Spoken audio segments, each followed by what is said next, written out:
आगे कोर्ट ने आर्टिकल 361 पर भी अपनी राय रखी। आर्टिकल 361 कहता है कि राष्ट्रपति और राज्यपाल अपने आधिकारिक कार्यों के लिए पद पर बने रहते हुए किसी भी अदालत के सामने जवाबदेह नहीं होते। साथ ही राष्ट्रपति और राज्यपाल के खिलाफ किसी भी अदालत में क्रिमिनल प्रोसीडिंग शुरू नहीं की जा सकती।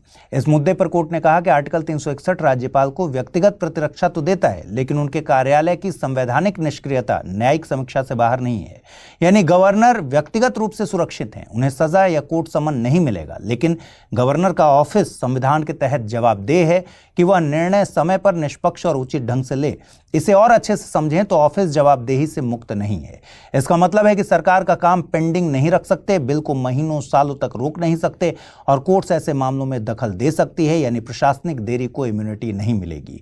आगे कोर्ट ने यह भी कहा कि वह राज्यपाल पर कोई कड़ी समय सीमा नहीं लगा सकती, क्योंकि संविधान में एज सून एज पॉसिबल लिखा है, क्योंकि कोई निश्चित अवधि नहीं दी गई है। इसी तरह आर्टिकल 201 के तहत जब कोई बिल राष्ट्रपति के पास जाता है तो राष्ट्रपति का निर्णय भी मेरिट्स पर चुनौती योग्य नहीं है और उन पर भी समय सीमा नहीं लगाई जा सकती। आगे सवाल था कि क्या राज्यपाल द्वारा विधेयक सुरक्षित रखने पर राष्ट्रपति को 143 अनुच्छेद के अंतर्गत सर्वोच्च न्यायालय की सलाह लेने की आवश्यकता होती है। कोर्ट ने कहा कि राष्ट्रपति को हर बार सुप्रीम कोर्ट से आर्टिकल 143 के तहत सलाह लेना आवश्यक नहीं है। आगे कोर्ट ने स्पष्ट किया कि वह किसी बिल के विषय वस्तु की वैधता तब तक नहीं देख सकती जब तक वह कानून न बन जाए। बिल पर जुडिशियल रिव्यू नहीं हो सकती। हाँ, बिल के पास होने के बाद जब वो कानून बन जाए तो जुडिशियल रिव्यू के तहत वो आएगा।